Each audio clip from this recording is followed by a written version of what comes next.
คิดถึงเป็นที่พึ่งสุดท้ายในยามที่คนอยู่ไกลไม่มีข่าวคราวแค่คิดว่าใจก็ถึงนั่งซึ้งมองฟ้าพื้นเก่าวาดภาพเธอบนเมฆขา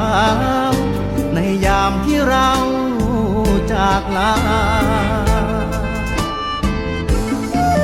ลายฝันที่เคยวาด แม่ทำไมเอามาแต่ตอนนั้นนะครับ ไกลเหลือเกินยามที่สองเราห่างเหินกลัวลืมสัญ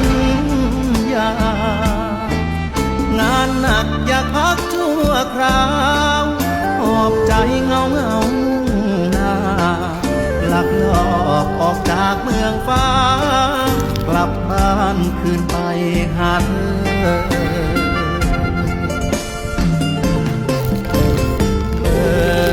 อที่พี่เคยโทรถามข่าวกดที่คราวสัญญาณหัวใจยังจูนไม่เจอเขาวางเครื่องเอาไว้ไกลหรือใครนั่งคุยกับเธออยู่ไกลใจหวั่นเสมอกลัวเธอเพลอลืมคนลา ค่อยไปได้แม่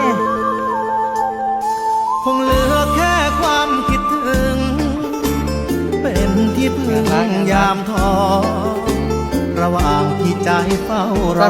เสียงเธอส่งหาอยากฟังถ้อยคำหวานหวานสื่อสารผ่านเบอร์เจ้ามาให้คนที่กอดเขาลาได้ลุกขึ้นสู้อีกครั้ง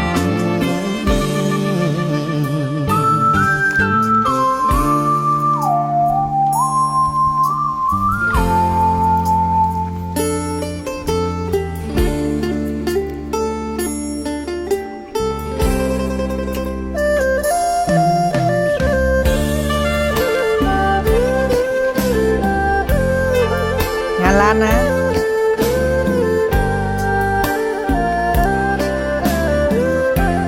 สบายดี ที่พี่เคยโทรถามข่าวกดที่คราวสัญญาณหัวใจยังจูนไม่เจอเขาวางเครื่องเอาไว้ไกลหรือใครนั่งคุยกับเธออยู่ไกลใจหวั่นเสมอกลัวเธอเพลอลืมคนลาคงเหลือแค่ความคิดถึงเป็นที่พึ่งยามท้อระหว่างที่ใจเฝ้ารอเสียงเธอส่งหา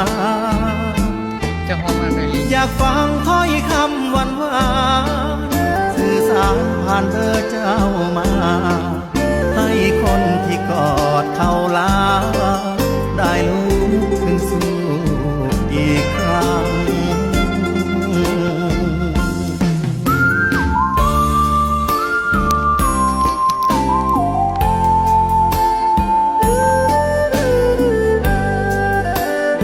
ลูกมันตัวแดงๆอยู่เนาะ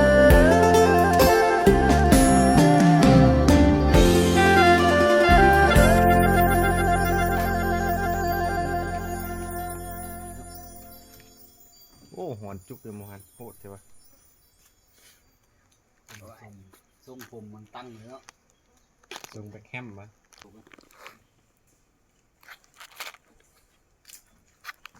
งานร้าน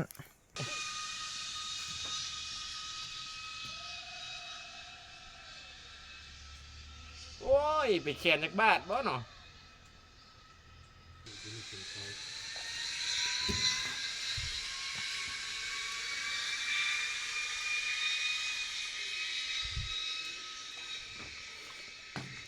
เฮ้ยเห็นเป็นยังไงมาตอมเอาได้เอาว่าแท้บ่ ผมเป็นมาเที่ยวมาปั้นกินมากเลยว่ะกินใบไม้สิวะโอ้กินใบไม้ก็เห็น